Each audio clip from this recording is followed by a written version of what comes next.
کوثر وہ اللہ کے خزانہ ہے، اور اس میں سارے خزانے، صحت کے خزانے کوثر میں ہیں، دولت کے خزانے کوثر میں ہیں، عزت کے خزانے کوثر میں ہیں، نسلوں کے خزانے کوثر میں ہیں، برکت کے خزانے کوثر میں ہیں، راحتوں کے خزانے کوثر میں ہیں، اور خیروں کے خزانے کوثر میں ہیں۔ بیٹے، عزتیں، راحتیں، برکتیں، رحمتیں، خوشیاں، کامیابیاں، یہ اللہ جل شانہ نے کوثر میں سمو دیے ہیں، کوثر میں۔ اور جس کو کوثر مل گیا اور میرے حبیب کو ملا، ہم نے آپ کو عطا کیا، میرے رب کے خزانے بہت وسیع ہیں، مجھے آپ کو خبر نہیں۔ حضرت موسیٰ علیہ السلام اور حضرت خضر علیہ السلام کشتی میں بیٹھے تھے اور سفر کر رہے تھے، جس کا کوئی تذکرہ قرآن میں موجود ہے۔ تو ایک چڑیا آ کے اس کشتی کے کنارے پہ بیٹھی اور اس نے سمندر کے پانی سے چونچ بھرا، اور چونچ پانی کا بھر کے پی کے چلی گئی۔ تو خضر علیہ السلام نے فرمایا، جتنا چونچ میں پانی چڑیا کے ہے، یہ ساری کائنات کا علم ہے جو اللہ نے مخلوق کو دیا ہے، اور باقی جتنا علم ہے یہ سارا سمندر اللہ کے پاس ہے۔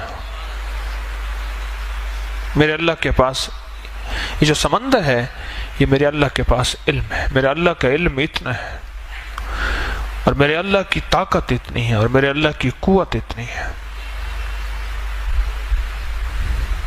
اور میرے اللہ کے پاس خزانے ہیں، وسیع خزانے ہیں، اتنے وسیع خزانے ہیں کہ کائنات ساری ایک وقت میں مانگنے میں آئے، اور اپنے مزاج میں، اپنی طبیعت میں، اپنی چاہت میں مانگنے میں آئے، اور مانگے، اور جی بھر کے مانگے، اور جو جی میں آئے وہی مانگے۔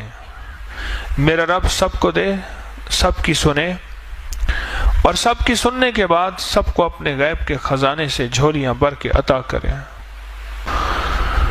تو میرے رب کے خزانوں میں ایک خزانہ ہے، اس کا نام ہے کوثر۔ ایک خزانہ ہے، اور اس خزانے کا ایک چشمہ ہے جس کا چشمے کا نام کوثر ہے۔ جیسے سمندر ہے بہت بڑیا، دریا ہے، دریا سے نہریں نکلتی ہیں، بڑی نہریں، چھوٹی نہریں، بڑی نہریں نکلتی ہیں۔ میرے رب کے خزانوں میں ایک خزانہ ہے، نعمتوں کا خزانہ، انعامات کا خزانہ، راحتوں کا خزانہ، برکتوں کا خزانہ، وسعتوں کا خزانہ، عافیتوں کا خزانہ۔ میرے رب کے خزانوں میں ایک خزانہ ہے، اور وہ میرے رب کے علم میں ہے۔ اس خزانے میں سے ایک خزانہ ہے، اس کا نام کوثر ہے، اور وہ جو کوثر ہے، وہ اللہ جل شانہ نے صرف سارے نبیوں میں سے کسی کو نہیں دی، اور میرے مدینے والے محمد صلی اللہ تعالی علیہ وسلم کو عطا فرمائے۔ میرے رب کے پاس جتنی کوثر ہے، اس میں کیا خزانے ہوں گے، اس میں کیا نعمتیں ہوں گی، اس میں کیا راحتیں ہوں گی، اور اس کے اندر کیا برکتیں ہوں گے۔ یہ تو خزانے میں سے، کوثر کے خزانے میں سے ایک کوثر دیا ہے اللہ نے، حوض کوثر جسے کہتے ہیں۔ زبیدہ نہر بہ رہی ہے، اس کے جگہ جگہ 7 حوض بنائے ہوئے ہیں، لوگ پھر وہاں سے پانی پیتے ہیں، باقی نہر بہ رہی ہے۔ یہ حوض کوثر ہے، اور اس کوثر کی یہ تاثیر ہے، جب تک میرے آقا کے دست اطہر سے، میرے سونے ہاتھوں سے، مبارک ہاتھوں سے اگر کوئی پانی نہیں پیے گا، کوئی بدقسمتی ہوگا، جب تک پانی نہیں پیے گا، اسے دنیا کی پیاس، قیامت کی پیاس، حشر کی پیاس اس کی ختم نہیں ہو سکتی۔ وہ 7 سمندر پی جائے، وہ ساری کائنات کا پانی پی جائے، اس کی زبان باہر کتے کی طرح لٹکی ہوئی ہوگی، جب تک کہ وہ میرے آقا کے ہاتھ مبارک، دست مبارک سے پانی، کوثر کا پانی نہیں پیے گا۔ اور اللہ جل شانہ نے قرآن پاک میں جو فرمایا، اِنَّا آتَيْنَا کل کوثر، میرے حبیب ہم نے آپ کو ایک نعمت عطا کی ہے جس کا نام کوثر ہے۔ آپ کو ایک نعمت عطا کی ہے جس کا نام کوثر ہے۔ اور یاد رکھیے گا، ہر کوثر اور ہر زمزم یہ 2 چیزیں ہیں۔ ہر زمزم ایڑیاں رگڑنے کے بعد ملتا ہے،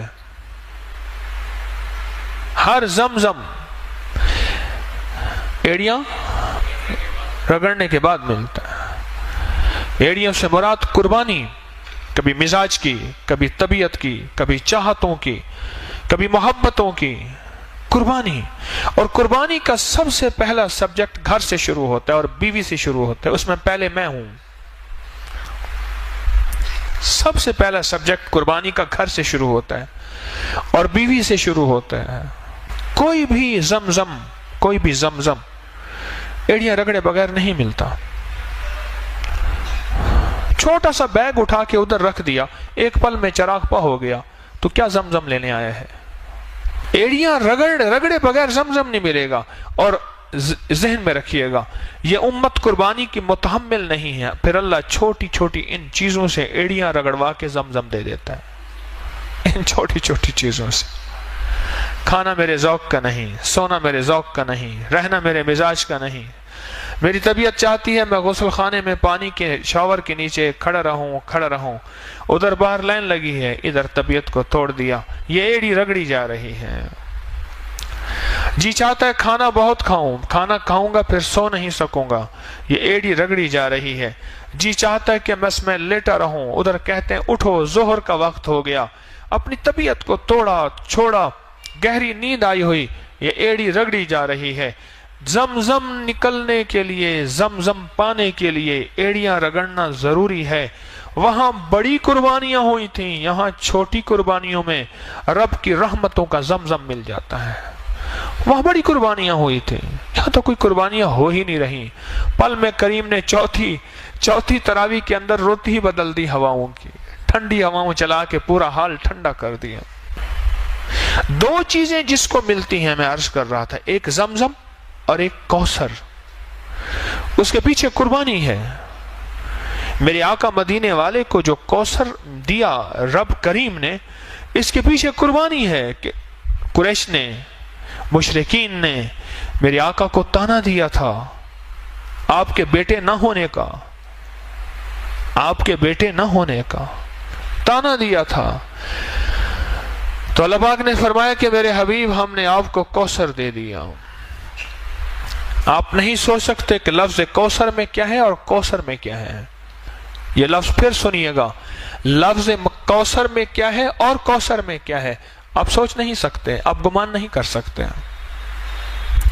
کہ کوثر کس کو ملے گا۔ دنیا کا کون خوش قسمت انسان ہے جس کو کوثر ملے گا۔ جس طرح زمزم ناگواریوں کے بغیر نہیں آتا، جس کو میں نے ایڑیاں رگڑنا کہا ہے، اس طرح کوثر بھی ناگواریوں کے بغیر نہیں آتا۔ کوثر وہ اللہ کے خزانے ہیں اور اس میں سارے خزانے، صحت کے خزانے کوثر میں ہیں، دولت کے خزانے کوثر میں ہیں، عزت کے خزانے کوثر میں ہیں، نسلوں کے خزانے کوثر میں ہیں، برکت کے خزانے کوثر میں ہیں، راحتوں کے خزانے کوثر میں ہیں، اور خیروں کے خزانے کوثر میں ہیں۔ بیٹے، عزتیں، راحتیں، برکتیں، رحمتیں، خوشیاں، کامیابیاں، یہ اللہ جل شانہ نے کوثر میں سمو دیے ہیں، کوثر میں۔ اور جس کو کوثر مل گیا اور میرے حبیب کو ملا، ہم نے آپ کو عطا کیا۔ اور یاد رکھیے گا، جو میرے مدینے والے کی عطا ہے وہ امت تک چلے گی، کیونکہ سخی کے پاس عطا آئی ہے اور سخی چھپا کے نہیں رکھتا۔ میرے آقا مدینے والے سے بڑھ کے سخی کائنات میں کوئی نہیں ہے اور نہ ہوگا۔ سخی کے پاس عطا ہے، اور میرے مدینے والے کے اصحاب سخی، میرے مدینے والے کے اہل بیت سخی، اور میرے مدینے والے کے اولیاء صالحین ماننے والے سخی۔ یہ سخاوت چلے گی، کوثر کا فیض چلے گا ہر اس شخص کے پاس جس کے اندر کچھ خوبیاں ہوں گی، اللہ اس کو کوثر دے گا۔ ایک وہ شخص جو سخی ہوگا، رب اس سے کوثر کو دور نہیں کرے گا، سخی ہوگا۔ غریب ہو کے بھی سخی ہو، امیر ہو کے سخی ہونا بڑا مشکل ہوتا ہے۔ ضروری نہیں دولت کا تعلق سخاوت سے ہو، سخاوت دل کی کیفیتوں کا نام ہے، دولت سے نہیں ہے۔ جو غریب ہو کے بھی سخی ہو اس کو کوثر ملے گی، سنتے جائیے گا۔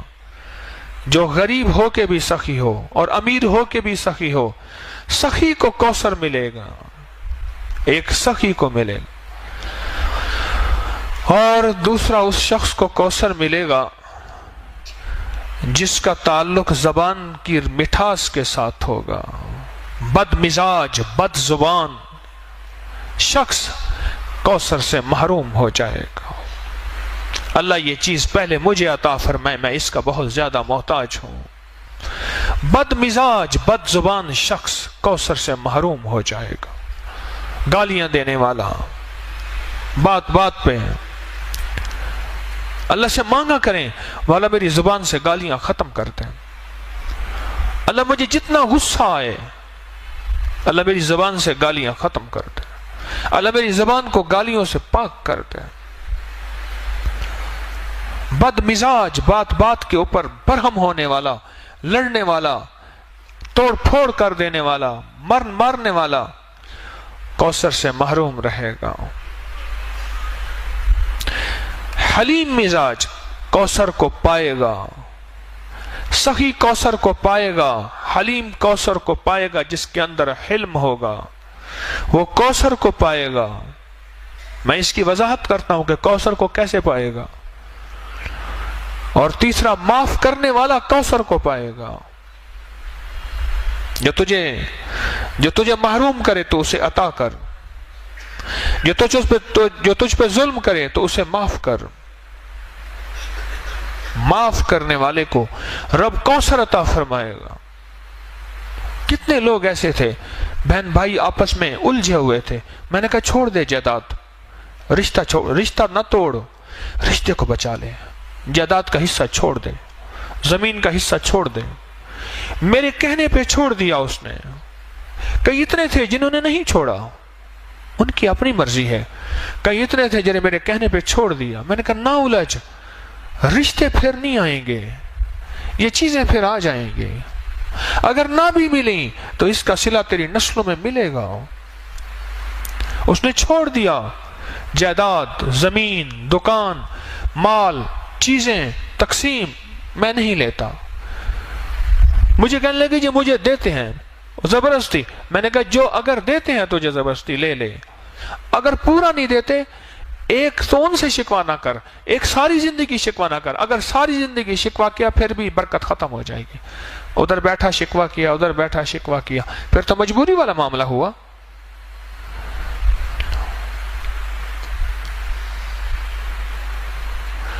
کوثر ملتا ہے، کوثر معاف کرنے والے کو کوثر ملتا ہے. کیا عجیب ہے نعمت. معاف کرنے والے کو رب کوثر دیتا ہے، رب کوثر دیتا ہے. جو سلام کو عام کرتا ہے رب اس کو کوثر دیتا ہے. چوتھی نعمت بتا رہا ہوں، یاد گن رہے ہیں جن کو کوثر مل رہا. پہلا کس کو ملے گا؟ سخی کو. دوسرا حلم، حلیم کو، حلم والے کو. تیسرا معاف کرنے والے کو. چوتھا سلام کو عام کرنے والے کو کوثر ملے گا، کوثر ملے. اور تیسرا پانچواں پیٹھ پیچھے دعا دینے والے کو. کسی کے لیے دعا پیٹھ پیچھے اس کے لیے کر رہا، نہ جان نہ پہچان نہ جاننا، پیٹھ پیچھے دعا کرنے والا، اس کو کوثر ملے گا، اس کو کوثر ملے گا. اور چھٹا اس کو کوثر ملے گا جو اللہ کے لیے کھلاتا ہے اور اللہ کے لیے پلاتا ہے اور اللہ کے لیے سلاتا ہے اور اللہ کے لیے جگہ دیتا ہے. اللہ کہتا ہے اس کو آؤ کوثر اس کے گھر میں، اس کی نسلوں میں بھر دو. اور کوثر کیا ملے گا اس کو بھی سن لیجئے. ہمیں کہ کوثر وہ خزانہ ہے جو اللہ کے عرش میں ہے، اور اس کا ایک حصہ حوض کوثر ہے. باقی کیا ہوگا؟ جس کی مثال میں نے دی ہے کہ دریا میں سے ایک نہر نکلی ہے، باقی تو دریا ہے، وہ اللہ کے خزانوں میں ہے، اللہ کے علم میں ہے. باقی کیا ہوگا؟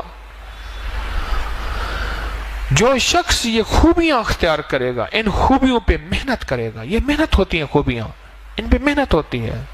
اور پتہ ہے محنت کیا ہوتی ہے؟ اس مجمع میں محنت ہوتی ہے. جب بہت سے افراد اکٹھے ہوتے ہیں، جہاں بہت سے برتن اکٹھے ہوں، آواز پیدا ہوتی ہے نہیں ہوتی؟ بولیں، جب بہت برتن اکٹھے ہوں تو آواز پیدا ہوتی ہے.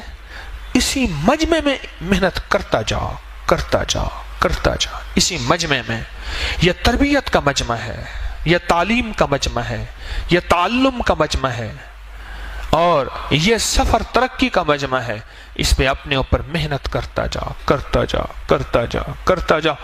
جب یہ محنت کرتا چلا جائے گا اور ٹکراؤ کے باوجود بھی بچتا جائے گا، معاف کرتا جائے گا، درگزر کرتا جائے گا، لوگوں کو جگہ دیتا جائے گا، سخاوت کرتا جائے گا. دنیا کا خوش قسمت انسان یہ ہے جو کسی سے سوال نہ کرے، اور دنیا کا خوش قسمت انسان یہ ہے جو قرضے نہ مانگے. اور ایک بات یاد رکھنا، جس کے قرضے مانگنے کا مزاج ہوتا ہے اس کے گھر پہ، حدیث میں مفہوم عرض کر رہا ہوں، ایک جھنڈا لگ جاتا ہے جس سے فرشتے اور انسان نہیں دیکھ سکتے، جس سے جن اور انسان نہیں دیکھ سکتے، باقی ساری کائنات دیکھتی ہے. جس کے اندر قرضے لینے کا مزاج، مانگنے کا مزاج اور سوال کا مزاج ہوتا ہے، اس جھنڈے پہ لکھا ہوا ہوتا ہے فقر، کہ جا ساری زندگی تو سوال ہی کرتا رہے گا، منگتا ہی رہے گا، بھکاری رہے گا، فقیر رہے گا. جس نے اپنے لیے سوال کا دروازہ کھولا، قرضے کا دروازہ کھولا.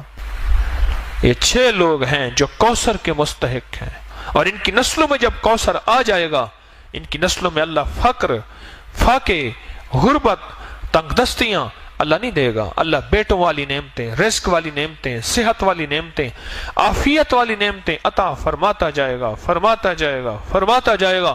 اور پھر کوثر کی نعمت وہ عطا فرمائے گا کہ نسلوں کوثر کی برکتوں سے مالا مال ہو جائیں گے. تو ایک تو کوثر کا اس مفہوم کو سمجھیں کہ کوثر ہے کیا، اور کوثر ملے گا کس کو، اور کوثر کا خزانہ جس میں کائنات کی ساری نعمتیں ہیں، اس میں حلم بھی ہے، علم بھی ہے، اس میں کشف کی نعمت بھی ہے، اس میں کرامت کی نعمت بھی ہے، اس میں عبادت کی نعمت بھی ہے، اس میں ولایت کی نعمت بھی ہے، اس میں فقیری کی نعمت بھی ہے، اور اس میں اعلیٰ مرتبے، اعلیٰ مقام کی نعمت بھی ہے. ساری نعمتیں اللہ جل شانہ نے اس کوثر کے خزانے میں رکھی ہیں. اور ملے گا کوثر کا خزانہ اس کو جس کے اندر یہ 6 صفات ہوں گے. ان 10 روزوں میں یہ تجربہ ہو رہا ہے. ہلکی پھلکی ناگواری، ہلکی پھلکی یہ چیز اللہ جان بوجھ کے دیتا ہے. لینے کوثر آیا ہے، کہتا ہے ٹھک ٹھک بھی نہ کر. اور جو شخص آج کی رات میں کتنی دفعہ سورۃ کوثر پڑھے گا؟ 313 دفعہ سورۃ کوثر پڑھے گا. میں کہتا ہوں جھولیاں بھروانے کے لیے رب نے ویسے ہی ٹھنڈی ہوائیں اوپر صحن میں بیٹھ کے، سبحان اللہ، ٹھنڈی ٹھنڈی ہوائیں، یہیں بیٹھ کے رب نے موسم بدل دیا. اس نے کہا تو بیٹھ کے سورۃ کوثر پڑھتا جا اور میری رحمتوں کو اندر سموتا جا.